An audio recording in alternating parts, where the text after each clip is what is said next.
बलात्कार का एक सीन दिखाए बिना उस पीड़ा को बयां पर्दे पर उतारती है ये फिल्म। सिया निर्देशक मनीष मुंदड़ा की पहली फिल्म है। साया मूवी रिव्यू इन हिंदी। प्रोड्यूसर मनीष मुंदड़ा ने पहली बार निर्देशन की कमान संभालते हुए सिया बनाए हैं और अपनी इस पहली फिल्म के लिए उन्होंने बलात्कार जैसा गंभीर और बेहद संजीदा विषय चुना है। सिया में पूजा पांडे और विनीत कुमार सिंह नजर आ रहे हैं। प्रोड्यूसर से निर्देशक बने मनीष मुंदड़ा की फिल्म सिया साया 16 सितंबर को सिनेमाघरों में रिलीज हो रही है। मुंदड़ा के प्रोडक्शन हाउस दृश्यम फिल्म्स की इस फिल्म को लिखा भी मनीष ने ही है। मनीष इससे पहले मसान, आंखों देखी और न्यूटन जैसी फिल्में का निर्माण कर चुके हैं, लेकिन एक निर्देशक के तौर पर सिया के जरिए वह पहली बार अपने विजन को पर्दे पर उतार रहे हैं। सिया में पूजा पांडे और विनीत कुमार सिंह नजर आ रहे हैं। पूजा जहां पहली बार पर्दे पर है, वहीं विनीत इससे पहले मुक्काबाज, सांड की आंख जैसी फिल्मों और रंगबाज जैसी वेब सीरीज में भी नजर आ चुके हैं। आज जब फ्लॉप होती फिल्मों के बीच बार बार ये सवाल उठ रहा है कि क्या हिंदी सिनेमा के पास अच्छे कंटेंट की कमी हो गई? क्या हम कहानियों को पीछे और सितारों को आगे रख रहे हैं? ऐसे में अकेली सिया इन कई सवालों का जवाब बनकर सामने आई है। आइए बताती हूँ कि मैंने ऐसा क्यों कहा। सिया कहानी है 17 साल की लड़की सीता सिंह की, जिसका सामूहिक बलात्कार किया जाता है। एक नहीं, वो भी कई दिनों तक। देवगंज में रहने वाली सीता अचानक अपने घर से गायब हो जाती है। ऐसे में सीता के परिवार को जानने वाला महेंद्र, विनीत कुमार सिंह और सीता के गरीब माता पिता उसके गायब होने की एफआईआर कराने थाने जाते हैं, लेकिन ऊंची जाति का थानेदार इन लोगों की शिकायत को ध्यान देने लायक ही नहीं मानता। लेकिन जब लोकल न्यूज़पेपर इस लड़की के खोने की खबर अपने अखबार में छाप देता है, तब एक नेता के कहने पर पुलिस उसे ढूंढना शुरू करती है। प्रोड्यूसर मनीष मुंदड़ा ने पहली बार निर्देशन की कमान संभालते हुए सिया बनाए हैं और अपनी इस पहली फिल्म के लिए उन्होंने बलात्कार जैसा गंभीर और बेहद संजीदा विषय चुना है।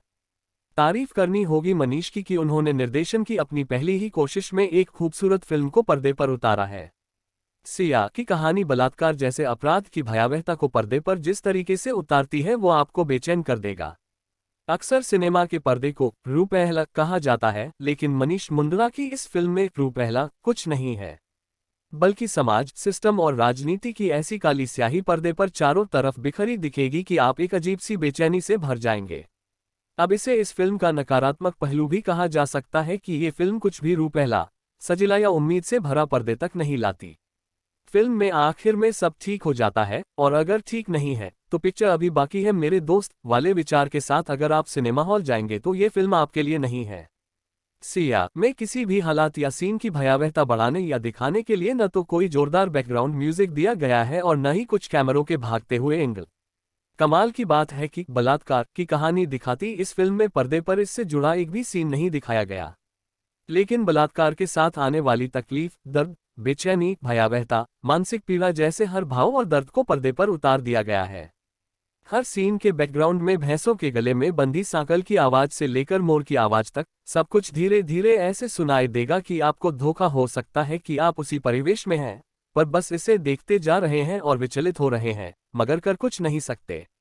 दरअसल आज फिल्मों की सफलता का पैमाना उसके कलेक्शन के आधार पर तय होने लगा है, लेकिन पूजा पांडे और विनीत कुमार सिंह अभिनीत सिया वह फिल्म है जो सिनेमा को एक कदम आगे ले जाने का काम करेगी।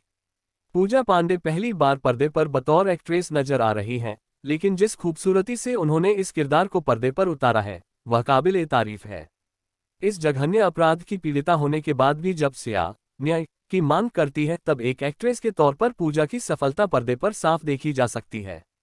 वहीं महेंद्र के किरदार में विनीत कुमार सिंह एक ऐसा किरदार बनकर नजर आ रहे हैं जिन्हें बस देखा ही जा सकता है।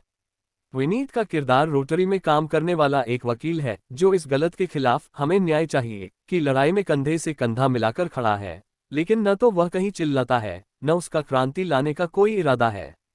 वह बस सहज है, उतना ही सहज जितना कोई देवगंज का रहने वाला महेंद्र हो सकता है।